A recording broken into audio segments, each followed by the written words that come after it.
Hi. അപ്പോൾ ഇന്ന് ഞാൻ ഭയങ്കര ഹാപ്പിയാണ് കേട്ടോ. ഇന്ന് ഞാൻ എൻ്റെ first ever crochet frock complete ആക്കിയിരിക്കുകയാണ്.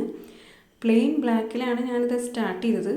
പിന്നെ സ്റ്റാർട്ട് ചെയ്ത് വന്നപ്പോൾ എന്തുകൊണ്ടൊരു വൈറ്റ് ബോർഡർ കൊടുത്തുകൂടാ തോന്നി. അങ്ങനെ ലാസ്റ്റ് ഞാനൊരു വൈറ്റ് ബോർഡർ താഴെയും പിന്നെ അതുപോലെ തന്നെ സ്ലീവിൻ്റെ ഭാഗത്തും കൊടുത്തിട്ടുണ്ട് കേട്ടോ.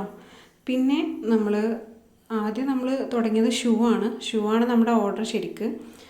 ഷൂ അവർ പറഞ്ഞത് ബ്ലാക്ക് ആൻഡ് വൈറ്റ് കോംബോയിലായിരുന്നു. പിന്നെ ഒരു ഫ്ലവറും അറ്റാച്ച് ചെയ്യാൻ പറഞ്ഞിരുന്നു.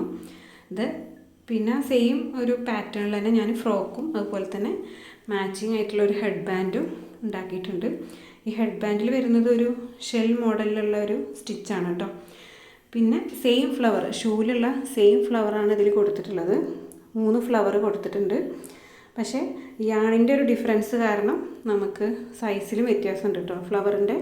ഫ്രോക്കും ഹെഡ് ബാൻഡൊക്കെ നല്ല ഭംഗിയിൽ വന്നുകൊണ്ട് നമ്മുടെ ഫ്രണ്ടിൻ്റെ ബേബി ഗേളിൻ്റെ ഫസ്റ്റ് ബർത്ത്ഡേ വരുന്നുണ്ട്. അപ്പോൾ നമ്മൾ ഗിഫ്റ്റ് ചെയ്യാമെന്ന് കരുതി. അപ്പോൾ അത്രയേ ഉള്ളൂ. നിങ്ങൾക്ക് ഇഷ്ടപ്പെട്ടോ ഇല്ലേ എന്നുള്ളത് താഴെ കമൻറ്റ് ചെയ്യൂ കേട്ടോ. Thank you.